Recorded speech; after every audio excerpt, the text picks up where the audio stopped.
El golpe de la puerta en mi cara resonó en toda la calle residencial. Patricia, mi hija mayor, acababa de cerrarme la entrada sin piedad. Toqué en la segunda casa, la de Héctor, mi hijo del medio. Él abrió apenas una rendija, me extendió $50 arrugados y me empujó hacia afuera murmurando algo sobre su reputación profesional. 2 hijos. 2 rechazos. 2 puñaladas directas al corazón de una madre que lo había dado todo por ellos. Pero cuando toqué la tercera puerta, la más humilde, la más alejada de la zona elegante, algo cambió. Emilio abrió. Mi hijo menor, el profesor con salario miserable que toda la familia desprecia. Y a su lado estaba Karina, la nuera que todos odiaban por no tener dinero ni apellido. Ellos no dudaron. Me recibieron en medio del frío como si fuera lo único correcto en el mundo. Esa noche, sentada en su sofá desgastado, los escuché susurrar en la cocina sobre vender sus anillos de matrimonio para conseguirme comida. No sabían que yo podía oírlos. No sabían quién era realmente. Y cuando la mañana siguiente el abogado Moisés apareció con el equipo de seguridad en esa casa diminuta, cuando la verdad salió a la luz delante de todos, los rostros de Patricia y Héctor ya no mostraban desprecio. Mostraban terror. Porque acababan de perder todo. Déjenme llevarlos al principio, al momento exacto en que decidí hacer esta prueba. A la noche en que comprendí que había criado monstruos con mi propio dinero. Todo comenzó 3 semanas antes, en mi oficina del piso 23. Yo soy Lidia Márquez. Durante 35 años construí un imperio textil que abastece a las principales cadenas de ropa de todo el continente. Cuando mi esposo murió hace 12 años, todos pensaron que la empresa se vendría abajo. Los socios apostaban a mi fracaso. Los competidores afilaban sus cuchillos esperando repartirse los restos. Pero yo no me derrumbé. Trabajé 18 horas diarias. Aprendí cada aspecto del negocio que mi esposo manejaba. Negocié con bancos, con proveedores internacionales, con clientes difíciles que no respetaban a una mujer en esta industria. Tragué humillaciones que hubieran quebrado a cualquiera. Y no solo mantuve la empresa a flote, la multipliqué por 5. ¿Y saben para quién hice todo eso? Para mis 3 hijos.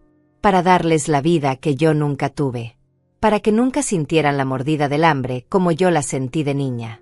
Para que tuvieran oportunidades, educación, puertas abiertas en todos lados. Patricia estudió en Suiza. Le pagué un máster en administración de empresas que costó más de $120,000. Héctor hizo su carrera de medicina en una universidad privada de élite. Invertí $200,000 en su educación. Emilio, mi hijo menor, fue el único que eligió una universidad pública. Quiso ser maestro. Los otros 2 se burlaron de él durante años por esa decisión. Yo les di todo. Casas, carros, viajes, conexiones. Cada vez que me llamaban, yo abría mi chequera. Cada vez que tenían un problema, yo lo resolvía con dinero. Me convertí en un cajero automático ambulante para mis propios hijos. Pero esa noche de enero, sentada en mi oficina vacía, mirando los estados financieros de las mesadas que les había dado durante todos estos años, algo se rompió dentro de mí. Acababa de recibir 3 llamadas. Las 3 el mismo día. Patricia quería $100,000 para remodelar su cocina. Héctor necesitaba $70,000 para invertir en no sé qué negocio con un amigo. Y Emilio, mi Emilio, solo llamó para preguntarme cómo estaba mi salud. Esa diferencia me golpeó como un martillo. 2 hijos que solo me llamaban cuando necesitaban dinero. Uno que llamaba solo para saber de mí. Fue en ese momento cuando tomé la decisión. Haría una prueba. La prueba definitiva. Desaparecería. Fingiría estar en bancarrota, en la calle, sin nada. Y tocaría sus puertas pidiendo refugio. Quería ver quién abriría. Quién se avergonzaría. Quién recordaría que soy su madre antes de ser su fuente de dinero. Le pedí a Moisés, mi abogado de confianza, que guardara el secreto. Él intentó disuadirme. Me dijo que era demasiado duro, demasiado arriesgado para una mujer de 61 años. Pero yo ya había decidido. Necesitaba saber la verdad. Necesitaba ver sus corazones desnudos, sin el disfraz que el dinero les permitía usar. Guardé mis joyas en la caja fuerte. Me puse ropa vieja que encontré en una tienda de segunda mano. Un abrigo gris gastado que olía a naftalina. pantalones manchados, zapatos con las suelas despegadas. Me ensucié las manos con tierra.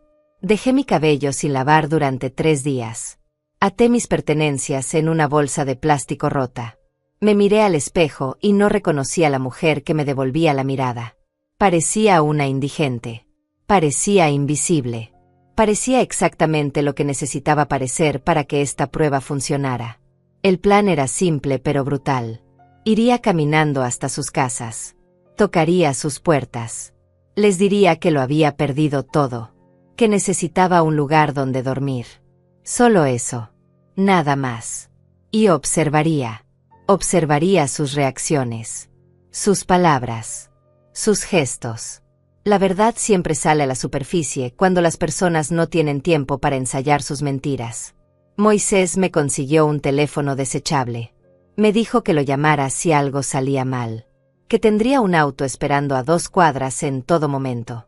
Que el equipo de seguridad estaría vigilando desde la distancia. Pero yo no iba a llamar. Esto tenía que ser real. Tenía que doler.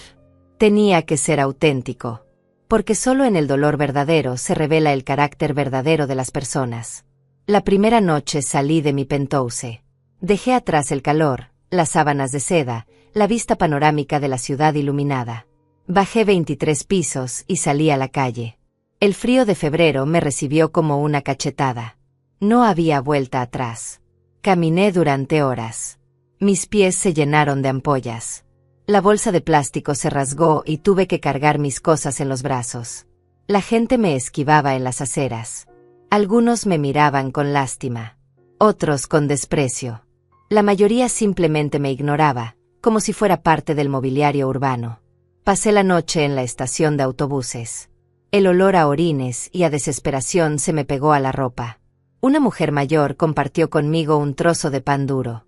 Me contó que llevaba 5 años en la calle. Que sus hijos la habían olvidado.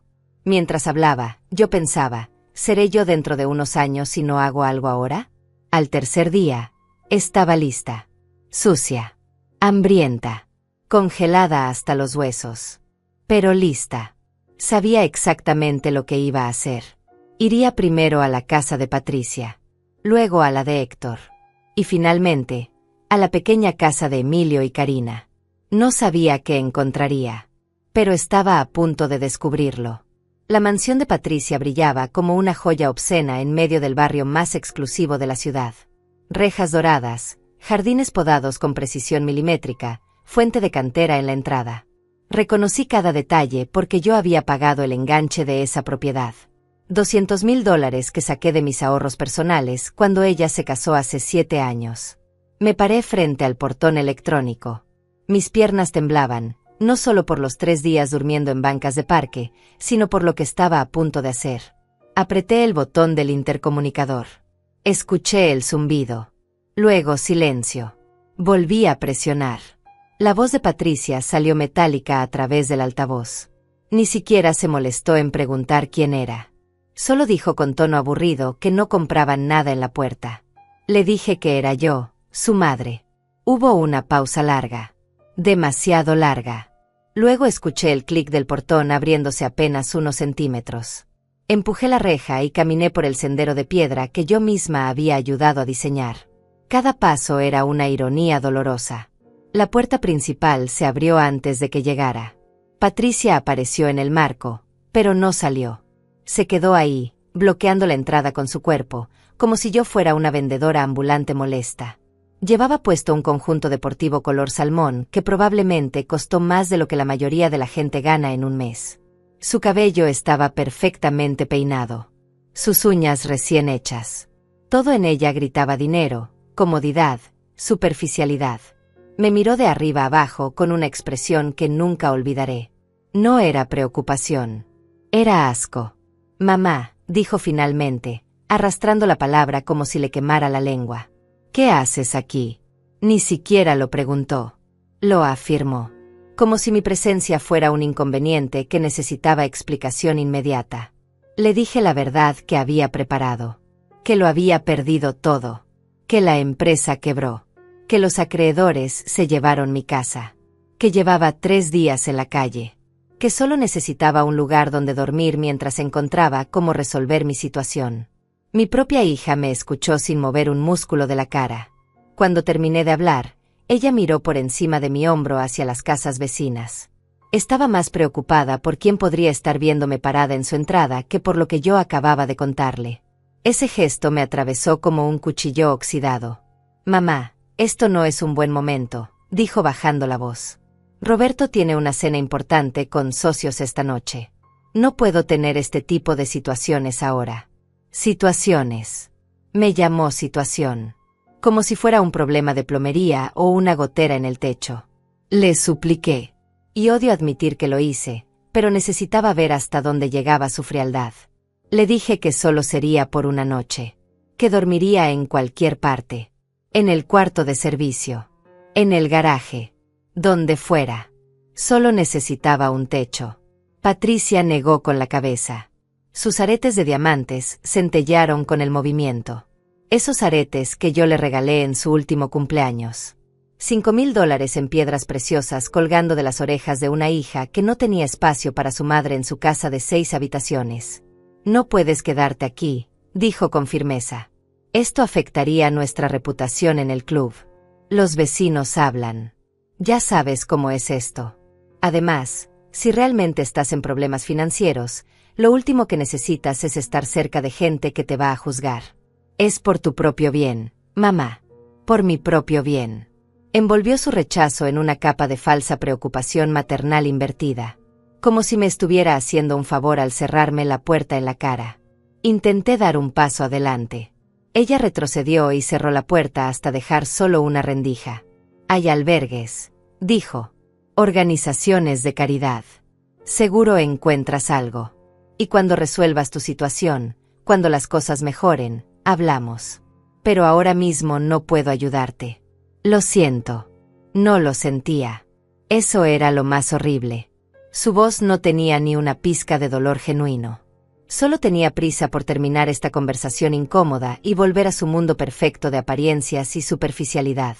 «Patricia», le dije usando su nombre completo, ese que escogí cuando nació porque significaba noble. «Por favor. Soy tu madre. Te cambié los pañales. Te enseñé a caminar. Pagué tu educación. Tu boda. Esta casa. Todo lo que tienes vino de mí». Su rostro se endureció.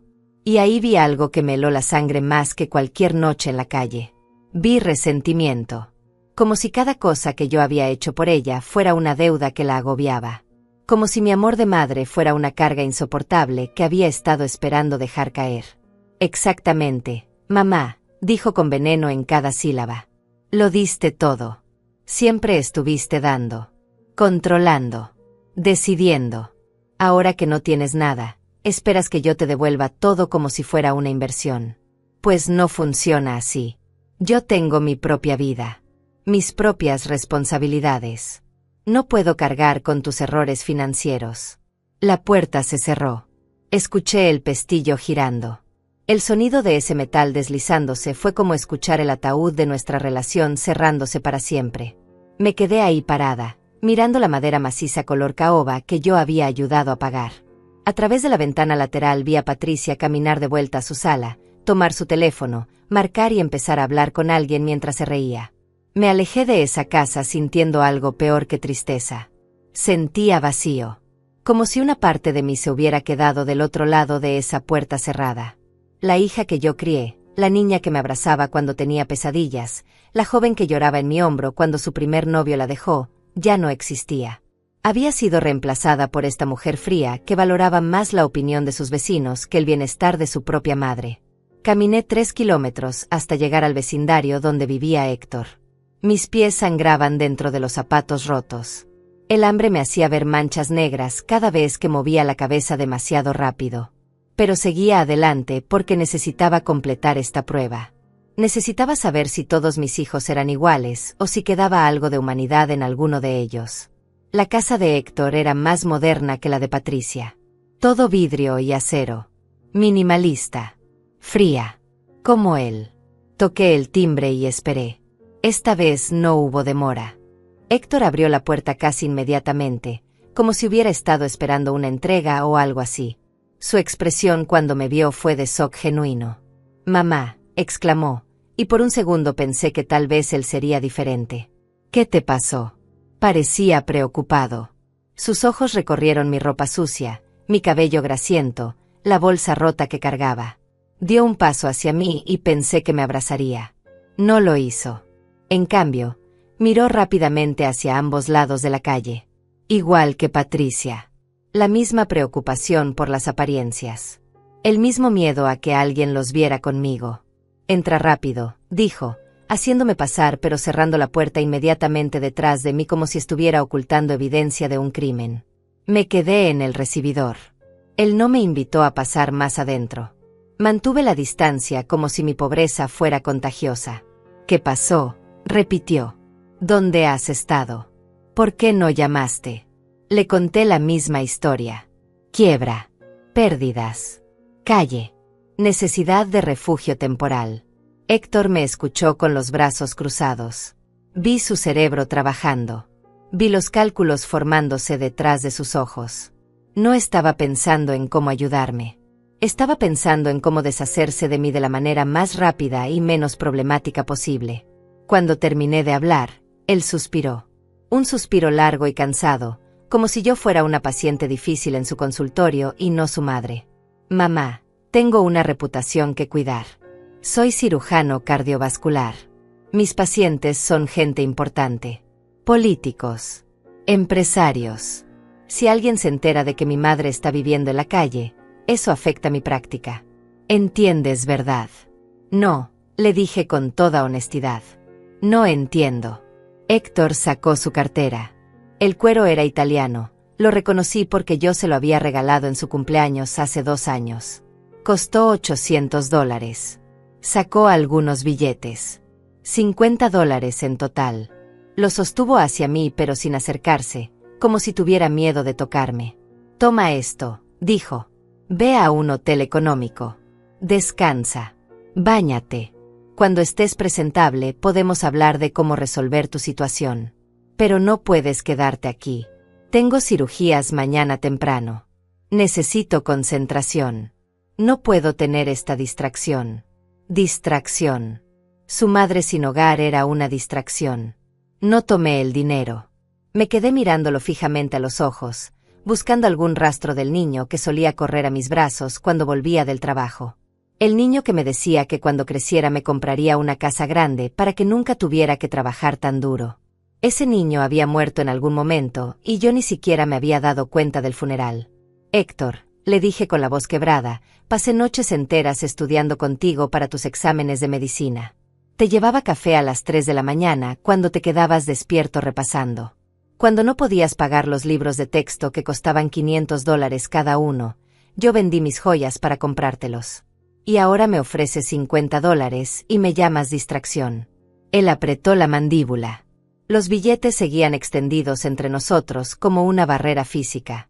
«Mamá, no es personal», dijo con esa voz clínica que probablemente usaba para dar malas noticias a los familiares de sus pacientes. «Es solo que ahora mismo no estoy en posición de ayudarte de la manera que necesitas. Tengo mi familia que mantener. Mis propios gastos. No puedo simplemente cargar con otra persona». Otra persona. Eso era yo para él. Otra persona. No su madre. No la mujer que sacrificó sus propios sueños para financiar los de él. Solo otra persona que necesitaba algo de él y lo incomodaba. Tomé los $50. No porque los necesitara, sino porque quería ver si siquiera ese gesto patético le causaría algún tipo de emoción. Nada. Su cara permaneció neutra. Profesional. Distante. Como si acabara de completar una transacción comercial desagradable pero necesaria. «Ahora necesito que te vayas», dijo señalando la puerta. «En serio, mamá, tengo que madrugar. No puedo estar lidiando con esto ahora. Cuando te estabilices, me llamas y vemos qué podemos hacer. Pero tienes que entender que yo también tengo mis límites». Me puso la mano en el hombro, no con afecto, sino con firmeza. Me estaba guiando hacia la salida. Me estaba empujando literalmente fuera de su vida. Cuando llegamos a la puerta, la abrió y me indicó que saliera. El aire frío de la noche me golpeó de nuevo. «Cuídate», dijo. Y sinceramente, mamá, deberías haber sido más cuidadosa con tus inversiones. A tu edad ya deberías tener todo asegurado. Esto no tendría que estar pasando. Me estaba culpando. Me estaba diciendo que esto era mi culpa. Que si estaba en la calle era porque yo había sido irresponsable. El hijo al que le pagué una educación de $200,000 me estaba dando lecciones de administración financiera mientras me echaba de su casa. La puerta se cerró. Esta vez no escuché el pestillo porque Héctor ya había desaparecido hacia el interior de su casa antes de que yo siquiera terminara de bajar los escalones del pórtico. Ni siquiera se quedó para asegurarse de que me alejara bien. Simplemente cerró y se fue. Me quedé parada bajo la luz amarillenta de la lámpara del jardín. Los $50 estaban arrugados en mi mano. Los miré como si fueran veneno. Este papel sucio era lo que valía mi relación con mi hijo. $50. Menos de lo que él probablemente gastaba en una cena cualquiera. Guardé el dinero en mi bolsillo. Lo usaría más tarde. No para mí, sino para recordarme que esto había pasado. Que esto era real. Que mis 2 hijos mayores me habían rechazado en el mismo día sin siquiera pestañear. 2 puertas cerradas. 2 hijos perdidos. Me quedaba uno. Emilio. Mi hijo menor. El que eligió ser maestro cuando todos le decían que era una pérdida de talento. El que se casó con Karina, una chica de familia humilde que trabajaba limpiando oficinas cuando se conocieron. El que toda la familia miraba con lástima mezclada con desdén. Tengo que confesar algo que me avergüenza. Yo también los había menospreciado. No abiertamente, pero sí en mi interior. Cuando Emilio me presentó a Karina, yo esperaba más. Esperaba una chica de buena familia. Esperaba conexiones útiles. Esperaba a alguien que elevara el estatus de mi hijo, no a alguien que lo mantuviera en la mediocridad económica. En las reuniones familiares, Patricia y Héctor hacían comentarios hirientes. Decían cosas como qué pena que Emilio se conformó con tan poco o imagínate si hubiera conocido a alguien con ambición. Y yo no los defendía. Me quedaba callada. Dejaba que esas palabras venenosas flotaran en el aire sin contradecirlas. Karina siempre lo notaba.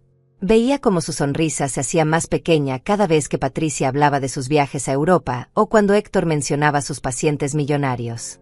Veía cómo Emilio apretaba su mano bajo la mesa, dándole fuerza silenciosa. Y yo miraba para otro lado. Ahora, caminando hacia su pequeña casa en un barrio trabajador, muy lejos de las mansiones de mis otros hijos, sentía el peso de mi propia hipocresía. Había juzgado a Karina por no tener dinero. La había encontrado insuficiente. Y probablemente ella lo sabía. Probablemente cada vez que me veía podía sentir mi decepción silenciosa. La casa de Emilio y Karina era una construcción modesta de una planta. Pintura color crema descascarada en algunas partes. Un jardincito pequeño con flores que evidentemente Karina cuidaba con sus propias manos. Una cerca de madera que necesitaba reparación. Todo era simple, humilde, honesto. No había portón electrónico. No había intercomunicador. Solo una puerta de madera con un timbre simple. Apreté el botón y escuché la campanilla sonar dentro de la casa. Escuché pasos. La puerta se abrió. Karina apareció frente a mí. Llevaba un suéter tejido color verde olivo que probablemente ella misma había hecho. Su cabello recogido en una cola simple. Sin maquillaje. Sin joyas excepto su anillo de matrimonio, que era una banda delgada de plata que costó probablemente menos de $100 cuando lo compraron. Sus ojos se agrandaron cuando me vio. Lidia, exclamó usando mi nombre de pila como siempre hacía. Nunca me llamaba suegra o señora. Solo Lidia. Al principio eso me había molestado. Me parecía falta de respeto. Ahora entendía que era su forma de tratar de conectar conmigo como iguales. Dios mío, ¿qué te pasó?, dijo inmediatamente, y sin esperar respuesta me tomó del brazo y me jaló hacia adentro. El calor de la casa me envolvió. Olía a comida casera. A pan recién horneado. A hogar de verdad. Emilio, gritó hacia el interior de la casa. Ven rápido. Es tu mamá. Emilio apareció desde lo que parecía ser la cocina. Tenía puesta una camisa sencilla color gris y pantalones de mezclilla viejos. Cuando me vio, su rostro pasó por un arcoíris de emociones. Sorpresa. Preocupación. dolor. Y algo más que no vi en los rostros de Patricia y Héctor, amor genuino. Mamá, dijo corriendo hacia mí. ¿Qué pasó? ¿Estás bien? ¿Te lastimaron? ¿Dónde has estado? Sus manos tocaban mi rostro, mis hombros, revisándome como si buscara heridas. No le importaba mi suciedad. No le importaba mi olor. Solo le importaba si estaba bien. Karina ya había desaparecido hacia el interior de la casa. La escuché moviéndose rápidamente, abriendo cajones, encendiendo el calentador de agua. Emilio me guió hacia el sofá, un mueble viejo de tela café que tenía un parche cosido en uno de los brazos. Me senté y sentí que mis piernas finalmente cedían después de tantos días de caminar. Les conté la historia de nuevo. La quiebra. La pérdida de todo. Las noches en la calle. Emilio me escuchaba con lágrimas formándose en sus ojos. No dijo nada sobre reputación. No mencionó a sus vecinos. No preguntó cómo había llegado a esta situación. Solo escuchaba con el corazón abierto y destrozado. Cuando terminé, hubo un silencio pesado. Luego Emilio habló. «Te quedas aquí», dijo con firmeza. «No es negociable, mamá. Esta es tu casa ahora». Karina regresó con toallas limpias y ropa. «Calienté agua para que te bañes», dijo con una sonrisa gentil. «No tenemos tina, solo regadera, pero el agua está caliente. Después comes algo. Te ves muy delgada». «Pero ustedes no tienen espacio», protesté débilmente, aunque mi corazón ya estaba explotando con una emoción que no podía nombrar. «Solo tienen un dormitorio. Dormiremos en la sala», dijo Emilio sin dudar. «Tú tomas la cama. No vamos a discutir esto». «No», insistí. «Yo puedo dormir en la sala. Ustedes necesitan su privacidad». Karina se arrodilló frente a mí. Sus ojos cafés me miraban con una calidez que no merecía. «Lidia», dijo suavemente. «Eres la mamá de Emilio. Eres familia. La familia no duerme en el sofá cuando hay una cama disponible. Por favor, déjanos hacer esto por ti». Ese «déjanos hacer esto por ti» me partió en pedazos. Mis otros hijos me habían ofrecido dinero y excusas. Esta pareja que apenas tenía nada me ofrecía todo lo que tenían sin condiciones ni reproches. Me bañé en su pequeño baño que tenía azulejos desportillados y una cortina de baño remendada. El agua caliente cayó sobre mi piel sucia y me dejé llorar ahí donde nadie podía verme. No lloraba por los días en la calle. Lloraba por los años que había desperdiciado valorando las cosas equivocadas. Lloraba porque mis dos hijos mayores, a quienes les di castillos, me cerraron sus puertas. Y mi hijo menor, que vivía en esta casa humilde, me abrió la suya de par en par. Cuando salí del baño, Karina había puesto ropa limpia sobre la cama. Era de ella. Un pantalón deportivo color gris suave y una sudadera color café claro. Me quedaban un poco grandes porque Karina era más alta que yo, pero estaban limpias y olían a suavizante de ropa barato y a cuidado genuino. En la pequeña mesa del comedor, que apenas cabía en el espacio entre la sala y la cocina, me esperaba un plato de comida. Sopa de verduras casera. Pan tostado. Un vaso de jugo de naranja. Nada elaborado. Nada costoso. Pero preparado con amor y servido con dignidad. Emilio y Karina se sentaron conmigo. No me miraron con lástima mientras comía. Hablaron de cosas normales. De los estudiantes de Emilio. De cómo uno de ellos finalmente había aprendido a leer después de meses de esfuerzo. Karina contó sobre las flores del jardín que estaban empezando a brotar a pesar del frío. Me trataron como persona, no como tragedia. Después de cenar, mientras Karina recogía los platos, escuché a Emilio decirle en voz baja que la acompañara a la cocina. Pensó que yo no podía oírlos, pero las paredes delgadas de esa casa no guardaban secretos. Me quedé sentada en el sofá, fingiendo mirar la televisión vieja que tenían, pero cada fibra de mi ser estaba concentrada en escuchar su conversación. «No tenemos suficiente dinero para mantener a 3 personas», susurró Emilio. «El salario apenas nos alcanza para nosotros 2. «Lo sé», respondió Karina. Su voz era tranquila, sin pánico. «Ya lo pensé». Hubo un silencio. Luego escuché el sonido inconfundible de un cajón abriéndose. «Podemos vender los anillos», dijo Karina. «No los necesitamos realmente. Son solo símbolos». Nuestro matrimonio no depende de 2 pedazos de metal. El corazón se me detuvo. Estaban hablando de vender sus anillos de matrimonio. Las únicas joyas que tenían. Los símbolos de su compromiso. Por mí. No, dijo Emilio, pero su voz no sonaba convincente. Sonaba desgarrada. Esos anillos significan algo para ti. Significan que nos amamos, respondió Karina. Y seguiremos amándonos con o sin ellos. Tu mamá nos necesita ahora. Eso es más importante que cualquier símbolo. Mañana voy a la casa de empeño. Probablemente nos den unos $300.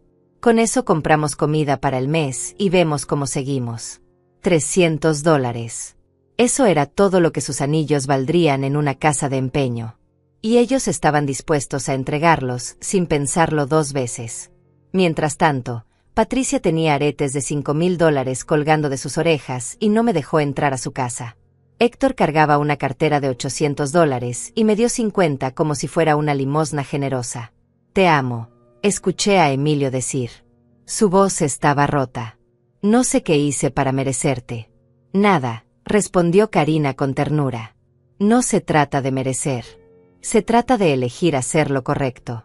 Tu mamá te crió. Te educó. Ahora le toca a nosotros cuidarla. Así funcionan las familias de verdad. Cerré los ojos con fuerza. Las lágrimas corrían por mis mejillas sin control. Esta mujer a la que yo había mirado con desdén. Esta mujer que limpiaba oficinas para ayudar con los gastos porque el salario de maestro de Emilio no alcanzaba. Esta mujer a la que consideré insuficiente para mi hijo. Era la única persona en el mundo que entendía el verdadero significado de la familia. Regresaron a la sala. Yo me sequé rápidamente las lágrimas y fingí estar concentrada en el noticiero. Karina me trajo una manta tejida a mano color mostaza. Es de mi abuela, dijo mientras me la ponía sobre las piernas. Siempre me mantuvo caliente. Espero que a ti también. Esa noche, a pesar de mis protestas, me llevaron al dormitorio. Era una habitación pequeña con una cama matrimonial, un closet viejo y una cómoda con la pintura descascarada. Las sábanas eran de algodón simple color blanco, lavadas tantas veces que estaban suaves como la seda. Sobre la mesita de noche había una foto de bodas de ellos. Emilio con un traje que claramente era prestado. Karina con un vestido blanco sencillo que probablemente compró en alguna tienda de descuento. Ambos sonreían con una felicidad tan pura que dolía mirarla. Por favor, descansa, dijo Emilio besando mi frente como solía hacer cuando era niño. Mañana pensamos qué hacer. Pero esta noche solo duerme tranquila. Está segura aquí. Se fueron cerrando la puerta detrás de ellos. Me quedé sola en esa habitación que olía a lavanda barata y a esperanza. Me acosté en esa cama que era el único lujo que esta pareja poseía y que me estaban entregando sin reservas. No pude dormir. Cada vez que cerraba los ojos veía el rostro de Patricia cerrándome la puerta. Veía a Héctor extendiéndome $50 como si fuera un mendigo cualquiera. Y luego veía a Karina arrodillada frente a mí, llamándome familia con los ojos llenos de compasión genuina. Cerca de la medianoche, escuché movimiento en la sala. Me levanté silenciosamente y entreabrí la puerta apenas unos centímetros. Vi a Emilio y Karina acomodándose en el sofá pequeño. No cabían bien. Emilio estaba prácticamente colgando de un extremo. Karina se acurrucaba contra él tratando de no caerse. Perdón, susurró Emilio. Sé que esto es incómodo. Estoy bien, respondió Karina. Solo piensa en tu mamá durmiendo caliente y segura. Eso vale cualquier incomodidad. Se quedaron en silencio por un momento. Luego Emilio habló de nuevo. Siento no poder darte más. Siento que vivas así. Mereces una casa grande, cosas bonitas, una vida más fácil. La respuesta de Karina me destrozó. Emilio, tengo exactamente lo que quiero. Te tengo a ti. Tenemos salud. Tenemos trabajo. Tenemos un techo. Y ahora podemos ayudar a alguien que nos necesita. Eso no es poco. Eso es todo. Eso es todo. Esas 3 palabras contenían más sabiduría que todos los títulos universitarios que yo había pagado. Esta mujer con su ropa sencilla y su casa modesta entendía algo que mis hijos ricos habían olvidado o nunca aprendieron, que la riqueza real no se mide en dólares, sino en la capacidad de dar cuando no tienes nada. Volví a la cama y esta vez sí lloré. Lloré fuerte, ahogando el sonido en la almohada para que no me escucharan. Lloré por los años que pasé construyendo un imperio para hijos que no valoraban nada excepto el dinero. Lloré por haber juzgado tan mal a Karina. Lloré por casi haber perdido la oportunidad de conocer el verdadero corazón de mi hijo menor. Pero también lloré de alivio. Porque en medio de esta prueba dolorosa, había encontrado algo que pensé que había perdido para siempre, evidencia de que el amor genuino todavía existía. De que la bondad no había muerto. De que no todos mis hijos se habían convertido en monstruos egoístas. A la mañana siguiente desperté con el olor a café barato y pan tostado. Me levanté y encontré a Karina en la cocina preparando el desayuno.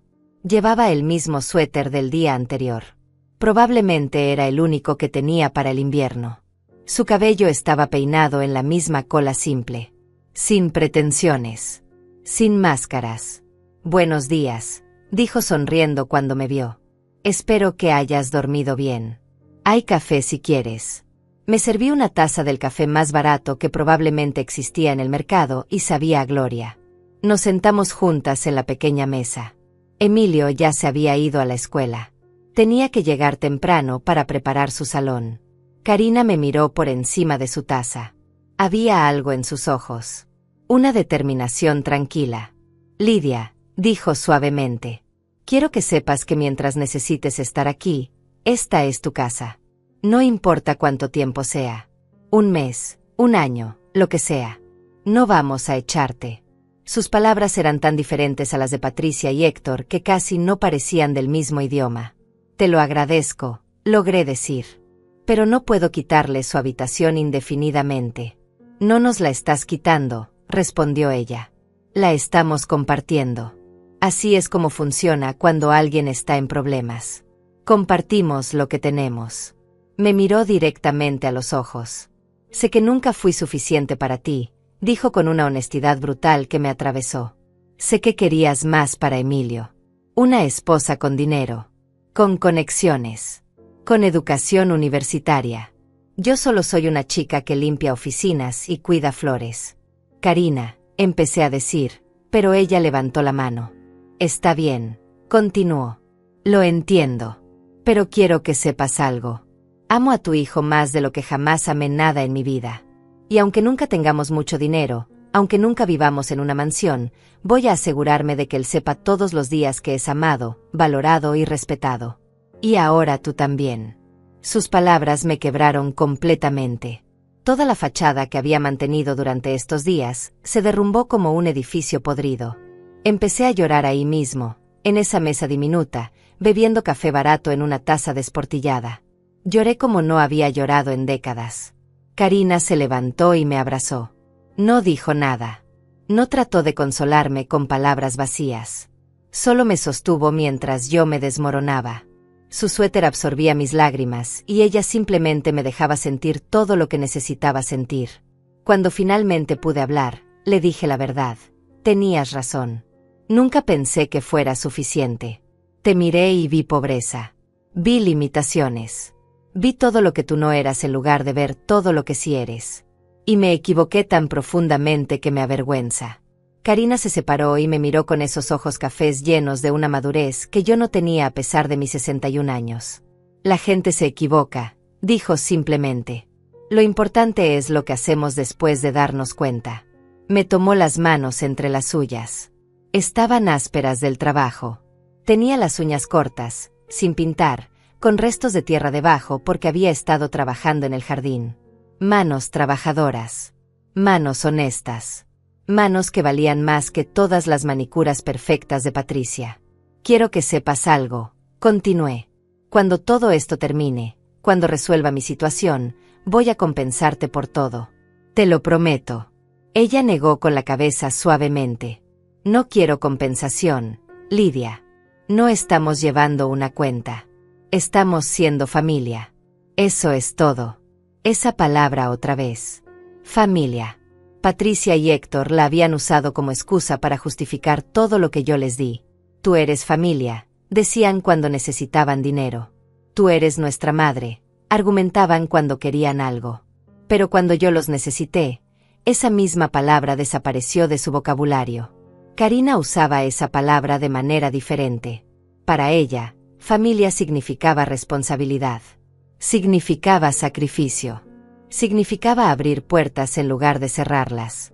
Pasé el día ayudando en la casa. Insistí. Karina trabajaba turnos de limpieza en las tardes, y antes de irse me dejó una lista de cosas simples que podía hacer. Doblar ropa. Lavar platos. Barrer. Tareas que yo no había hecho en años porque siempre tuve empleadas domésticas. Había algo profundamente humillante y al mismo tiempo liberador en fregar esa pequeña cocina. Mis manos, acostumbradas a firmar cheques y contratos millonarios, ahora tallaban ollas viejas con una esponja gastada. Y con cada movimiento, sentía que estaba limpiando algo más que trastes sucios. Estaba limpiando años de soberbia. Cuando Emilio regresó de la escuela por la tarde, me encontró preparando la cena. Había usado los pocos ingredientes que tenían en la alacena para hacer algo simple. Arroz con verduras. Nada elaborado. Pero lo había hecho con mis propias manos. Mamá, dijo sorprendido. No tenías que hacer esto. Quería hacerlo, respondí. Es lo menos que puedo hacer. Cenamos los tres juntos. Hablamos de cosas cotidianas. Emilio contó sobre un estudiante que había tenido un avance importante ese día. Un niño con dislexia que finalmente había leído un párrafo completo sin ayuda. La forma en que Emilio hablaba de ese logro, con los ojos brillantes de orgullo, me hizo entender algo. Mis otros hijos medían el éxito en dinero y estatus. Emilio lo medía en vidas tocadas. En pequeños milagros diarios. En diferencias reales que hacía en el mundo. Patricia probablemente ni siquiera sabía los nombres de las personas que trabajaban para ella. Héctor veía a sus pacientes como casos, como fuentes de ingresos. Pero Emilio conocía las historias completas de sus estudiantes. Sabía que niños venían sin desayunar. Cuáles vivían en hogares problemáticos. Quienes necesitaban un adulto que creyera en ellos. Y lo hacía con un salario que apenas alcanzaba para pagar la renta. Sin quejarse. Sin pedir reconocimiento. Simplemente porque creía que era lo correcto. Esa noche, después de que insistieron nuevamente en que tomara la cama, me quedé despierta mirando el techo de esa habitación pequeña. Mañana vendría Moisés. Mañana se revelaría la verdad. Mañana terminaría esta prueba que había comenzado con tanta rabia y determinación. Pero ahora, acostada en la cama de esta pareja que me había dado todo sin pedir nada, sentía algo diferente a la rabia. Sentía vergüenza profunda. Vergüenza por haber dudado de Emilio. Por haberlo comparado desfavorablemente con sus hermanos durante años. Por haber pensado que elegir ser maestro era desperdiciar su potencial. Emilio era el único de mis hijos que había cumplido el verdadero propósito de la educación que yo les pagué. No era acumular riqueza. Era convertirse en mejor ser humano. Y él era el único que lo había logrado. También sentía vergüenza por Karina. Por cada vez que la excluí sutilmente de las conversaciones familiares. Por cada vez que mencioné a las esposas de otros hombres exitosos como si estuviera señalando lo que Emilio podría haber tenido. Por cada mirada de decepción que no oculté lo suficientemente bien. Karina había sentido cada una de esas pequeñas crueldades. Y aún así, cuando toqué su puerta desesperada y rota, me recibió con los brazos abiertos. Escuché sus voces en la sala. Estaban despiertos tarde. Me levanté silenciosamente y me acerqué a la puerta. No para espiar esta vez, sino porque necesitaba entender mejor a estas dos personas que me habían mostrado más humanidad que nadie en años. ¿Crees que tu mamá estará bien?, preguntaba Karina. Su voz sonaba preocupada. No lo sé, respondió Emilio. Nunca la había visto así. Tan perdida. Tan vulnerable. Mañana voy temprano a la casa de empeño, dijo Karina. Antes de ir al trabajo. Con lo que nos den por los anillos podemos comprar comida nutritiva para ella. Se ve muy delgada. Seguían hablando de los anillos. Realmente iban a hacerlo. Iban a vender los únicos objetos de valor que tenían. Hay algo que no entiendo, dijo Emilio después de un silencio. ¿Cómo pudo mi mamá, con todo su conocimiento de negocios, perder todo tan rápido? Ella era brillante. Cuidadosa. No tiene sentido. Karina tardó en responder. Las personas brillantes también cometen errores, dijo finalmente. O tal vez confió en las personas equivocadas. No lo sé. Lo que importa es que está aquí y la vamos a ayudar. Tengo miedo, admitió Emilio. Miedo de no poder cuidarla como ella cuidó de mí. Ella me dio todo. Educación. Oportunidades. Y yo solo puedo ofrecerle un sofá viejo y comida simple. Emilio, dijo Karina con firmeza. Le estás dando lo único que realmente importa. Le estás dando amor. Eso es más valioso que cualquier mansión o cuenta bancaria. No para ella, respondió Emilio con tristeza. Toda su vida ha sido sobre el éxito material. Sobre construir imperios. ¿Qué pensará de mí ahora, viéndome en esta casa pequeña, sin poder darle nada de lo que ella merece? Tal vez, dijo Karina pensativamente, tal vez esto es exactamente lo que necesitaba ver. Que el éxito no se mide en metros cuadrados o en cuentas bancarias. Se mide en quien está ahí cuando todo lo demás se derrumba. Sus palabras flotaron en el aire. Tenía razón. Completamente razón. Esta prueba que yo había diseñado para evaluar a mis hijos me estaba evaluando a mí también. Me estaba mostrando todas las formas en que había fallado. Todas las lecciones equivocadas que había enseñado. Todos los valores distorsionados que había transmitido sin darme cuenta. Patricia y Héctor eran mi creación. Yo los había convertido en lo que eran. Les había enseñado que el dinero resuelve todo, que las apariencias importan más que la sustancia, que el éxito se mide en posesiones materiales. Y ellos habían aprendido la lección perfectamente. Solo Emilio había resistido. Había elegido un camino diferente a pesar de mis sutiles desaprobaciones. Había encontrado en Karina a alguien que compartía valores que yo había olvidado que existían. Y juntos habían construido algo que Patricia y Héctor nunca tendrían, una vida con propósito y significado real. Volví a la cama con el corazón pesado. Mañana cambiaría todo. Moisés llegaría con los documentos. Con la verdad. Con la prueba de que yo nunca estuve en bancarrota. Que esto fue todo un teatro para revelar el verdadero carácter de mis hijos. Y había revelado mucho más de lo que esperaba. No solo sobre ellos. Sobre mí también.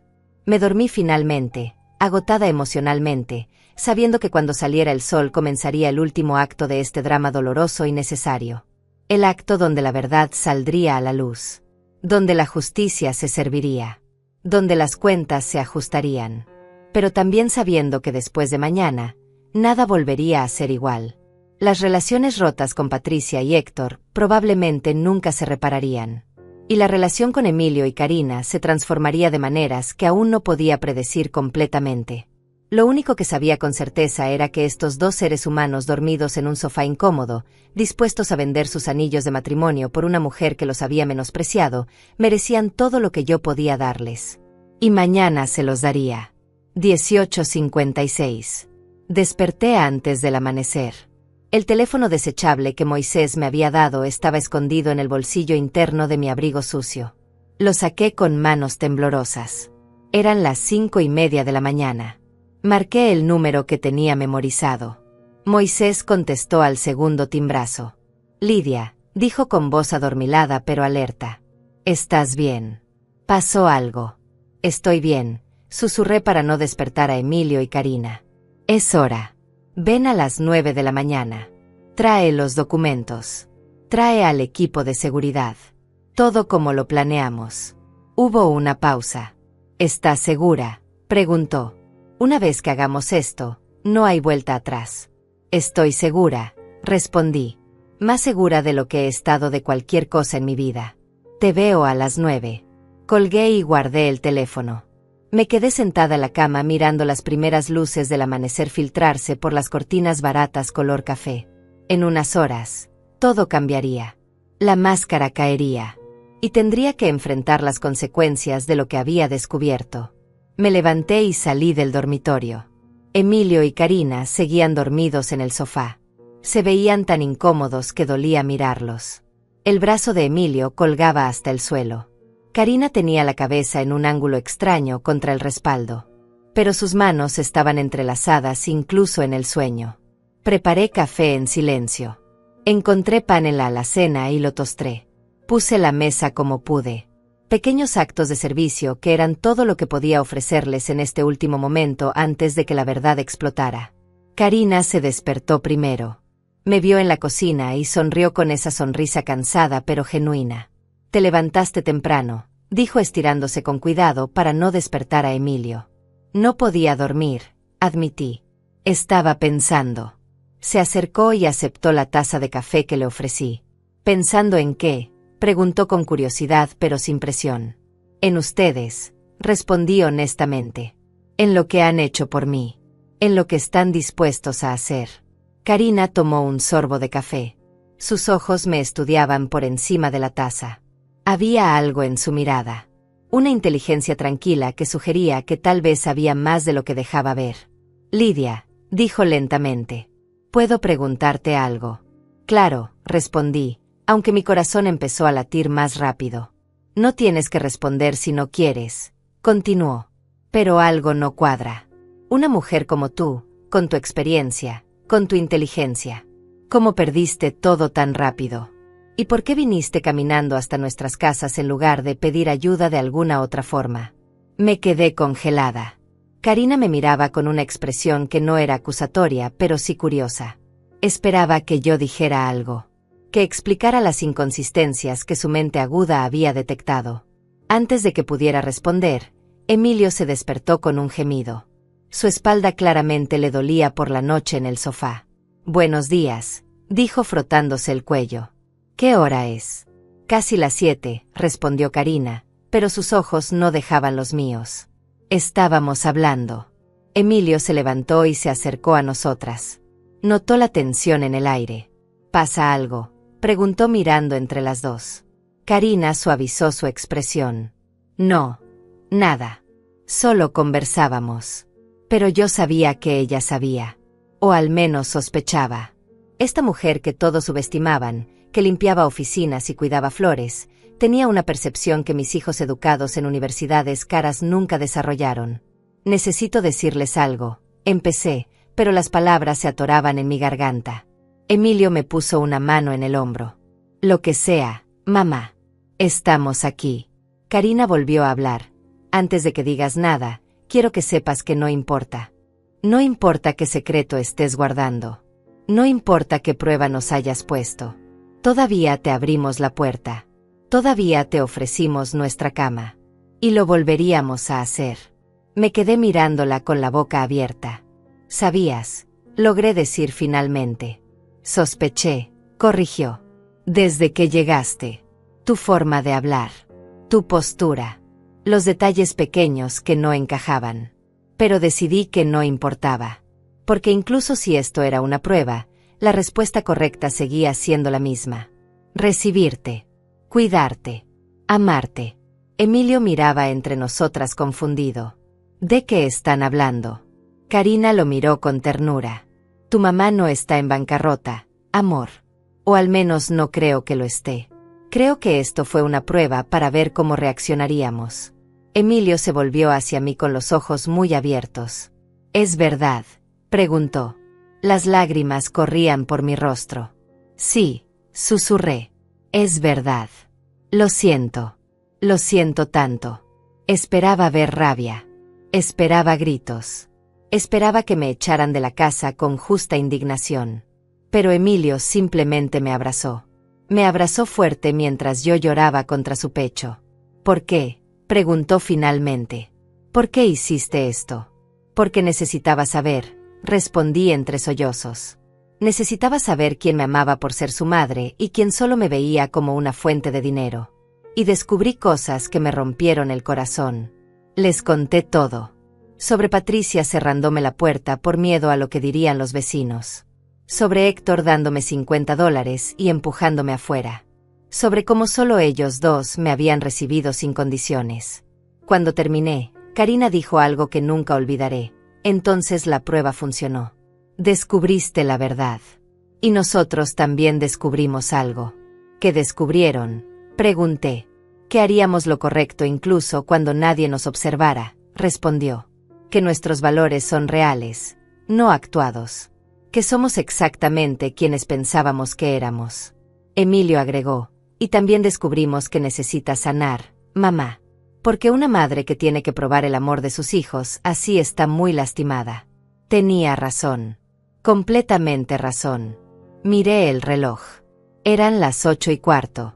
En 45 minutos Moisés llegaría con todo. Con los documentos que probarían mi riqueza. Con el equipo de seguridad. Con la evidencia que cambiaría todo.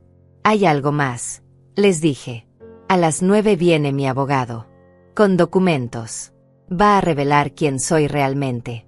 Y va a haber consecuencias para Patricia y Héctor.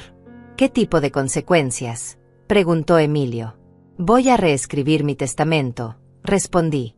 Ellos me cerraron sus puertas. Yo voy a cerrar la mía. Ustedes heredarán todo.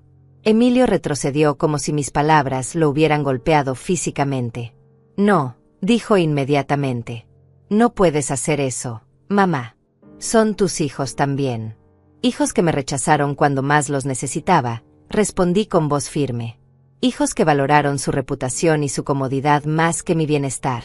Mientras tú y Karina estaban dispuestos a vender sus anillos de matrimonio por mí. Karina intervino. Lidia, entiendo tu dolor. Entiendo tu rabia. Pero desheredar a tus hijos no sanará lo que está roto. Solo creará más resentimiento. Más división. No se trata de venganza, argumenté, aunque en el fondo sabía que había algo de venganza en mi decisión. Se trata de consecuencias. Se trata de enseñarles que las acciones tienen resultados.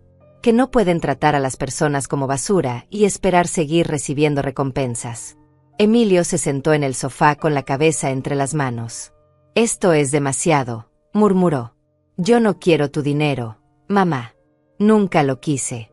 Elegí ser maestro precisamente porque quería algo más significativo que acumular riqueza. Lo sé, dije sentándome a su lado. Y por eso mereces tenerlo. Porque no lo buscas. Porque entiendes que el dinero es una herramienta, no un objetivo. Karina se arrodilló frente a nosotros. Sus ojos iban de Emilio a mí. ¿Puedo sugerir algo?, preguntó con cuidado. Por favor, respondí. Necesito escuchar una voz cuerda en medio de todo esto. No hagas nada permanente hoy, dijo. Deja que Moisés venga. Deja que se revele la verdad. Pero no reescribas el testamento inmediatamente. Date tiempo. Dale tiempo a Patricia y a Héctor también. Tal vez cuando enfrenten lo que hicieron, cuando vean las consecuencias reales de sus acciones, algo cambie en ellos. No van a cambiar, dije amargamente. Los conozco.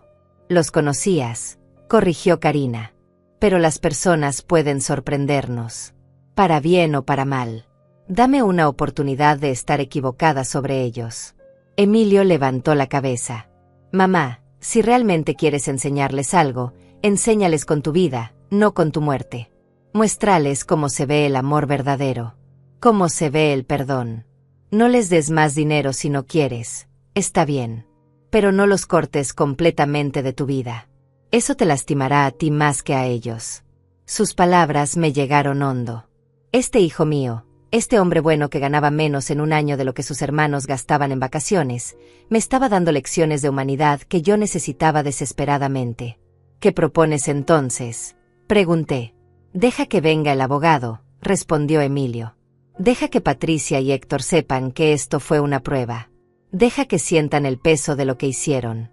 Pero después de eso, ofréceles una oportunidad de restauración.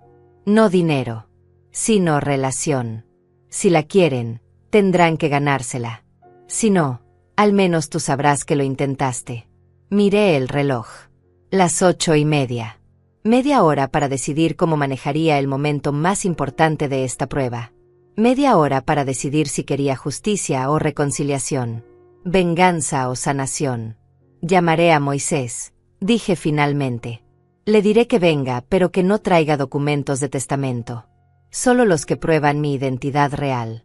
Karina sonrió. Es un buen comienzo. Marqué el número de Moisés. Cambio de planes, le dije cuando contestó. Trae todo excepto los papeles del testamento. Esto va a ser una confrontación, no una ejecución. Entendido, respondió. Estaremos ahí en 20 minutos. Colgué y miré a Emilio y Karina. No sé si puedo perdonarlos, admití. No sé si alguna vez podré mirar a Patricia y a Héctor de la misma manera. No tienes que saberlo hoy, dijo Karina. El perdón no es un interruptor que prendes y apagas. Es un camino.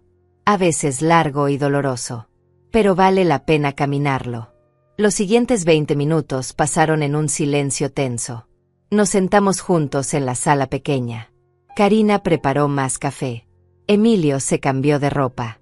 Yo me quedé con la sudadera prestada y los pantalones deportivos. Quería que Moisés me viera así. Quería recordar cómo se sentía estar del otro lado. A las 9 en punto exactamente, escuchamos los vehículos detenerse afuera. Miré por la ventana y vi 2 camionetas negras. Moisés salió de la primera junto con su asistente. Del segundo vehículo bajaron 4 hombres del equipo de seguridad vestidos con trajes formales. El contraste era absurdo. Esta casa humilde en este barrio trabajador de repente invadida por este despliegue de poder y dinero. Los vecinos comenzaron a asomarse por sus ventanas. Algunos salieron a sus jardines frontales para ver qué estaba pasando. Toqué la puerta antes de que ellos pudieran hacerlo. Moisés me miró y por un momento no me reconoció. Luego sus ojos se agrandaron. «Dios mío, Lidia», susurró. «Te ves terrible». «Gracias», respondí con ironía seca.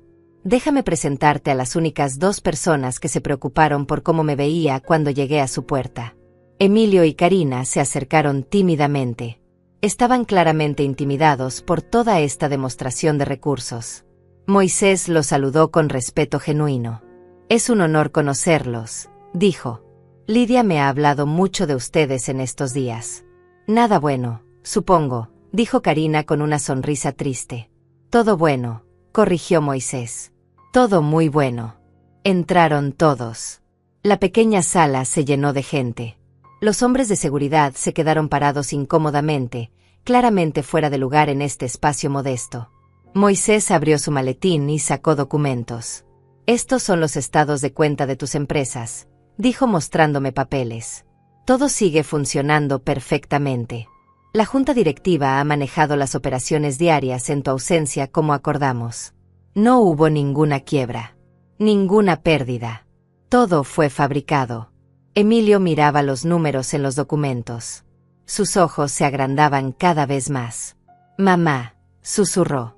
«Estos números son reales». «Completamente reales», confirmó Moisés. «Tu madre es una de las mujeres más ricas del país». Y fingió estar en bancarrota para probar a sus hijos. Karina se llevó la mano a la boca. «Habíamos estado dispuestos a vender nuestros anillos», dijo casi sin voz. «Y tú podrías haber comprado 1000 anillos sin siquiera notarlo». «Por eso precisamente», respondí. «Porque ustedes hubieran vendido sus anillos. Mientras mis otros hijos ni siquiera abrieron sus puertas». Moisés sacó más documentos. «Estos son los registros de las llamadas que hice a Patricia y a Héctor esta mañana temprano», dijo. «Les informé que había nueva información sobre tu situación y que se presentaran aquí a las 10 de la mañana. Ambos confirmaron que vendrían». Miré el reloj. Las 9:40. En 20 minutos mis otros 2 hijos llegarían. Y encontrarían algo que nunca esperarían. Encontrarían la verdad.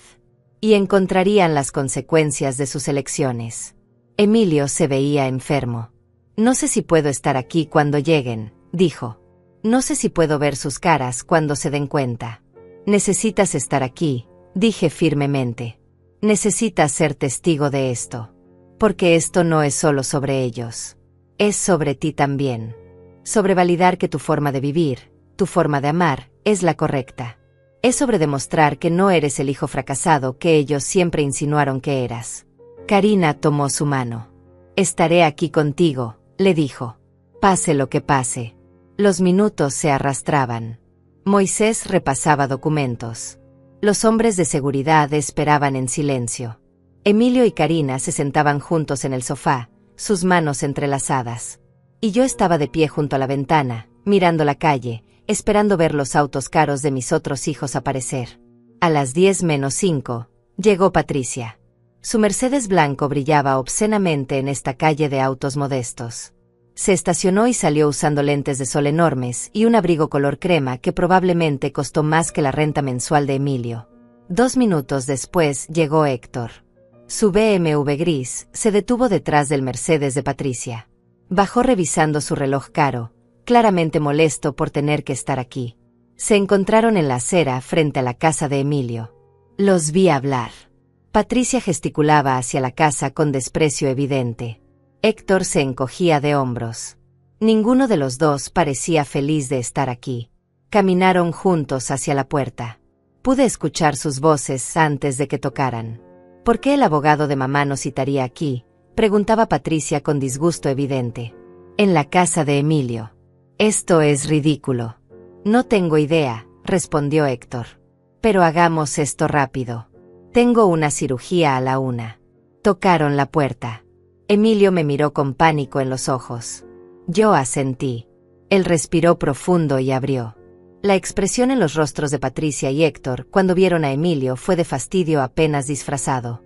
¿Qué haces tú aquí?, preguntó Patricia como si Emilio fuera un intruso en su propia casa.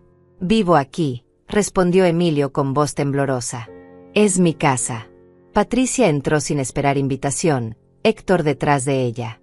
Sus ojos escanearon la sala pequeña con desprecio mal ocultado. Vieron a Moisés con su traje caro. Vieron a los hombres de seguridad. Vieron los documentos esparcidos sobre la mesa. Y luego me vieron a mí. Patricia se congeló. Mamá, exclamó. ¿Qué estás haciendo aquí? Se volvió hacia Moisés. Nos dijiste que tenías información sobre la situación de nuestra madre. No que ella estaría aquí. Oh, ella definitivamente está aquí, dijo Moisés con un tono que nunca le había escuchado. Frío. Profesional. Devastador. Héctor me miraba de arriba abajo. Todavía traía la ropa prestada de Karina. Todavía tenía el cabello sin peinar profesionalmente. Todavía parecía pobre. ¿Conseguiste dinero para venir hasta acá?, preguntó con ese tono condescendiente que probablemente usaba con pacientes indigentes. No necesité dinero, respondí. Ya estaba aquí. He estado aquí por 3 días. Desde que toqué sus puertas pidiendo refugio. El silencio que siguió fue absoluto.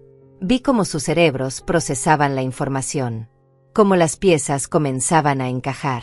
Toqué tu puerta primero, Patricia, continué. Te dije que lo había perdido todo. Que necesitaba un lugar donde dormir.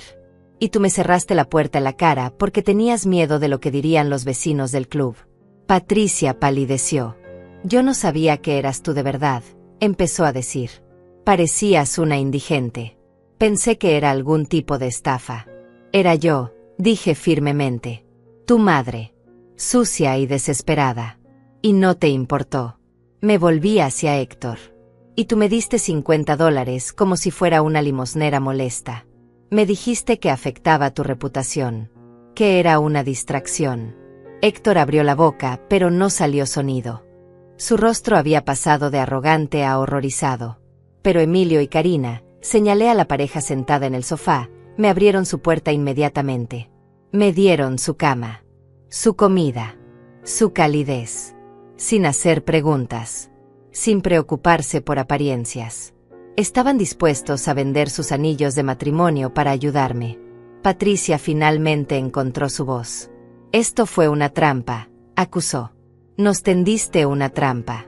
Les di una prueba, corregí. Una prueba que reprobaron espectacularmente. Moisés intervino. Permítanme aclarar la situación financiera de su madre. Sacó los documentos y los puso sobre la mesa. Lidia Márquez no está en bancarrota. No perdió nada. Sus empresas están operando con ganancias récord. Sus cuentas están intactas. Su patrimonio neto actualmente es de aproximadamente $58 millones. El número flotó en el aire como una bomba. Patricia y Héctor miraban los documentos, sin poder procesar completamente lo que estaban viendo. Esto fue todo actuado, continuó Moisés. Su madre fingió perder todo para ver cómo reaccionarían. Para ver quién la amaría sin dinero. Quién se preocuparía por su bienestar por encima de su imagen personal. Patricia se dejó caer en una silla. Su cara estaba blanca como papel. Héctor se quedó de pie, rígido, como si estuviera en shock. Emilio se levantó del sofá. Su voz tembló cuando habló, Ustedes dos me han tratado como un fracasado durante años.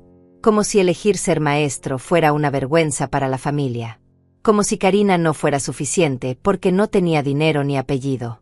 Me miraban con lástima. Con desprecio. Patricia intentó interrumpir, pero Emilio levantó la mano. No. Me toca hablar.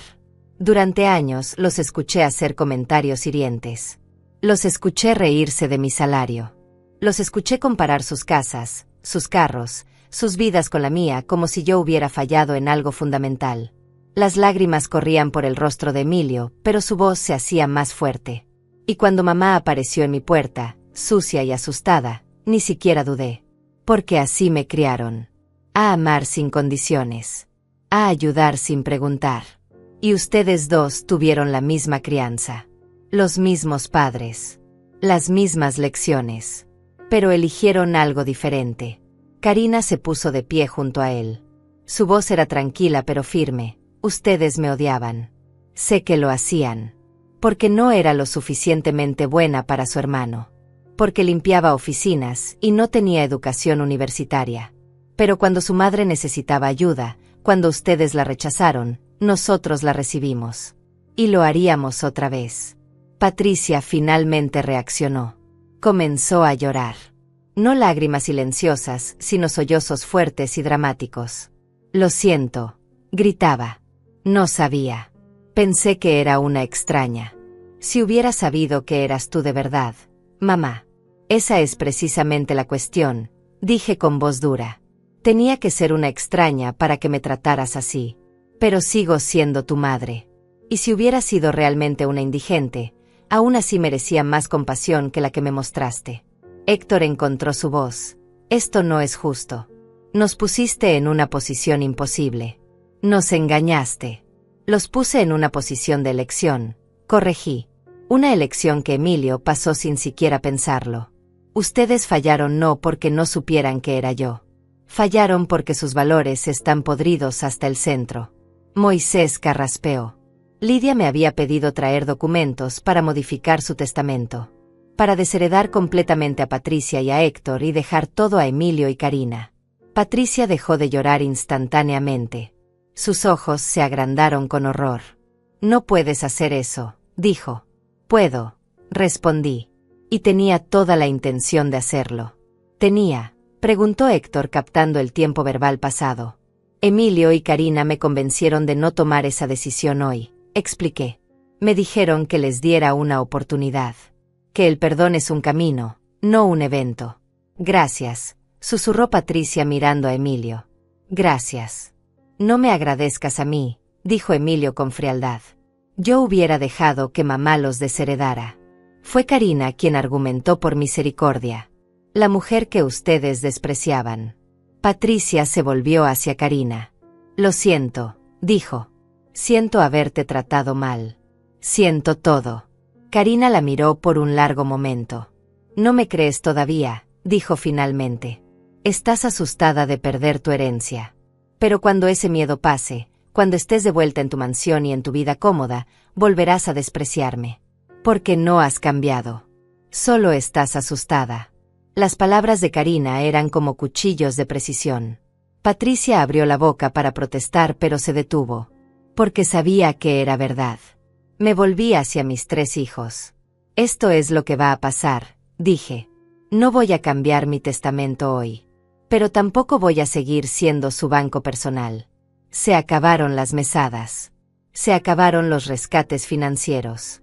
Si quieren mi dinero cuando muera, tendrán que ganarse una relación real conmigo primero. ¿Qué significa eso?, preguntó Héctor. Significa terapia familiar, respondió Moisés. Significa trabajo real en sus relaciones. Significa demostrar durante años, no días ni semanas, que han cambiado genuinamente. Y si no lo hacen, el testamento se reescribirá y todo irá a Emilio y Karina. Patricia y Héctor se miraron entre ellos. Pude ver los cálculos formándose en sus mentes. Estaban evaluando si valía la pena el esfuerzo. Si fingir cambio durante años era una inversión que rendía suficiente retorno. Y eso me rompió el corazón otra vez. Porque incluso ahora, incluso después de todo, seguían pensando en términos transaccionales. Hay algo más que necesito decir, continué. Y esto es lo más importante. Emilio, Karina, acérquense por favor.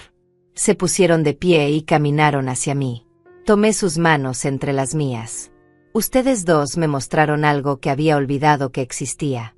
Me mostraron amor genuino, sacrificio real, valores que no se compran ni se venden. Y aunque no voy a reescribir mi testamento hoy, sí voy a hacer algo ahora mismo. Miré a Moisés. El paquete que preparamos, dije. Tráelo. Moisés sonrió y sacó un sobre grueso de su maletín. Se lo entregó a Emilio. Ábrelo, le dije. Con manos temblorosas, Emilio abrió el sobre. Adentro había documentos legales y una chequera. Leyó en voz alta, escritura de propiedad.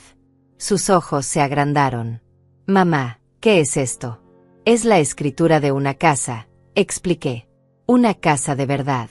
Con 3 habitaciones, 2 baños, un jardín grande para que Karina plante todas las flores que quiera. En un vecindario seguro cerca de la escuela donde trabajas. La compré hace 2 días cuando supe lo que iban a hacer por mí. Emilio miraba el documento sin poder creer lo que veía. No podemos aceptar esto, dijo. Es demasiado. No es un regalo, aclaré. Es reconocimiento. Es mi forma de decir que vi lo que hicieron. Que valoro su carácter más de lo que jamás valoré los títulos universitarios de sus hermanos. Karina lloraba silenciosamente. Lidia, susurró. No teníamos que pasar ninguna prueba. No esperábamos nada a cambio. Lo sé, dije abrazándola. Por eso se lo merecen. Porque no lo esperaban. Porque lo habrían hecho de todos modos. Patricia se puso de pie bruscamente. Esto es injusto, gritó. Nosotros también somos tus hijos. ¿Por qué ellos reciben una casa ahora y nosotros nada? Me volví hacia ella con una calma gélida. Porque ustedes ya tienen casas. Casas que yo ayudé a pagar.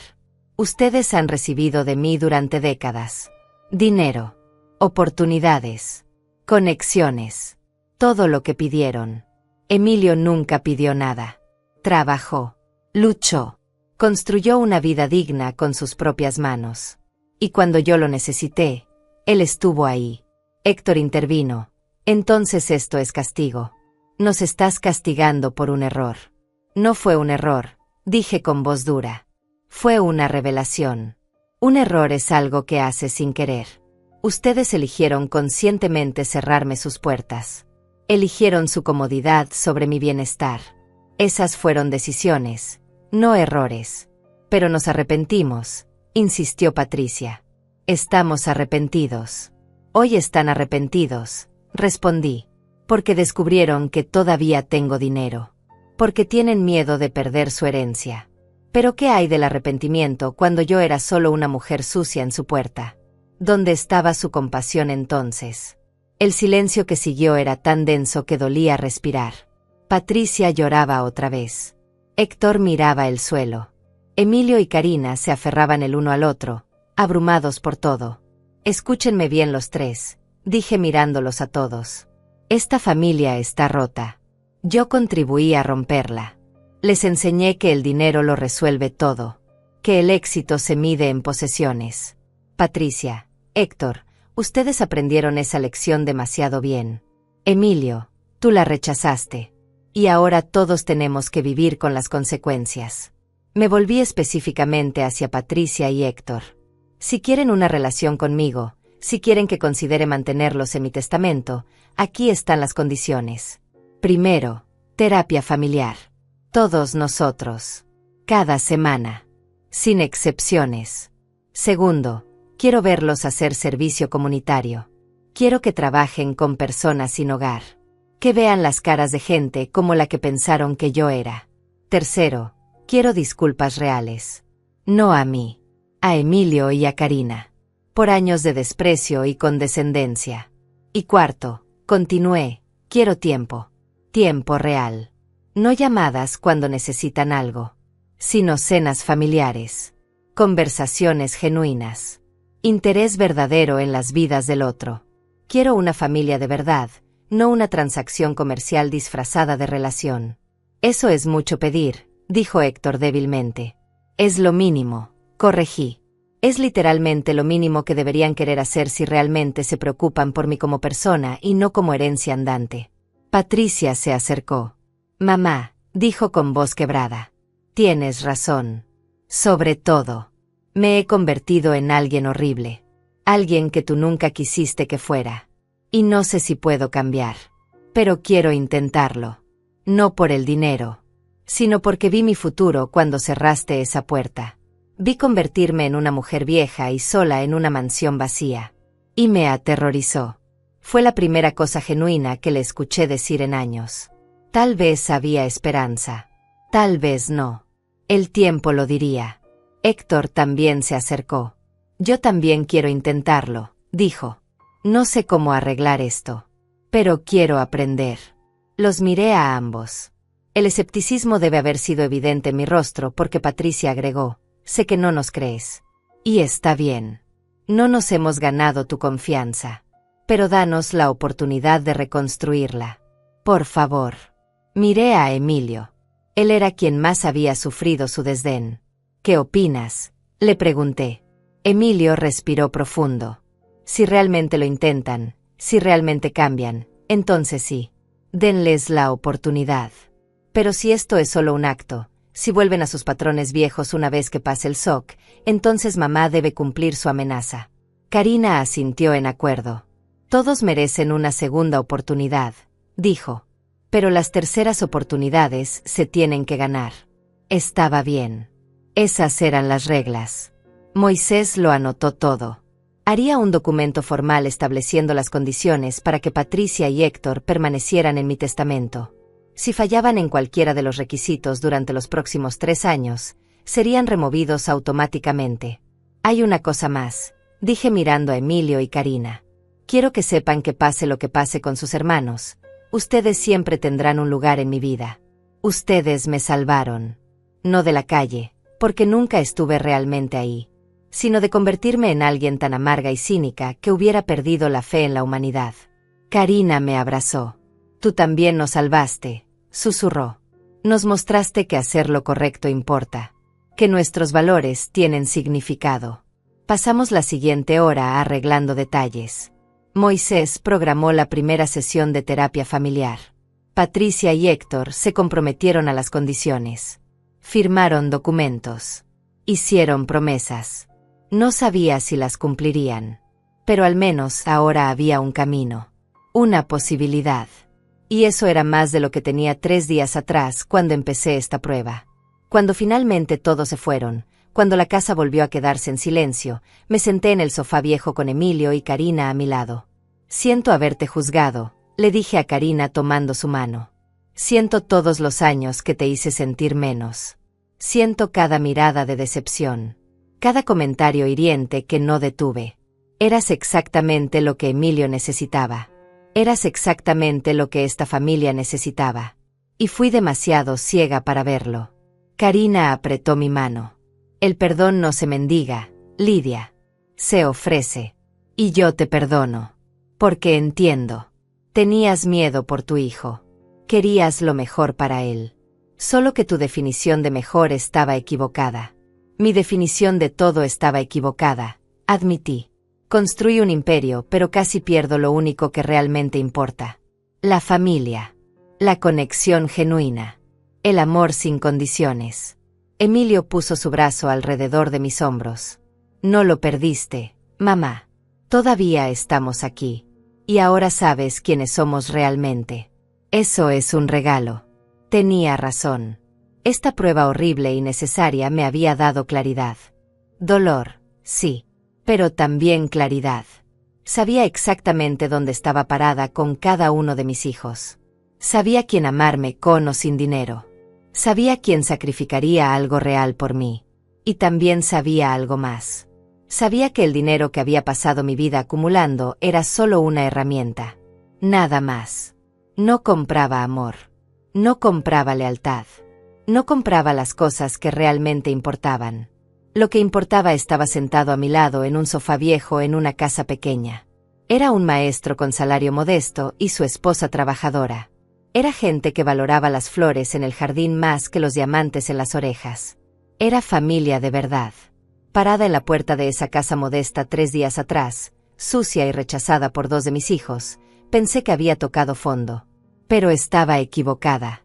Había encontrado algo más valioso que todo el dinero en mis cuentas bancarias. Había encontrado el camino de regreso a lo que realmente importa. Y aunque el camino hacia adelante con Patricia y Héctor era incierto, al menos ahora sabía la verdad. Y la verdad, por dolorosa que fuera, era mejor que la ilusión cómoda en la que había estado viviendo. El dinero compra muchas cosas, pensé mientras miraba alrededor de esa sala pequeña y humilde. Pero no compra las puertas que se abren cuando más las necesitas. No compra las manos que te sostienen cuando caes. No compra el amor que te recibe sin preguntas. Esas cosas solo vienen del corazón. Y los únicos corazones lo suficientemente grandes para darme eso estaban aquí. En esta casa. En este momento. Y eso valía más que $58 millones.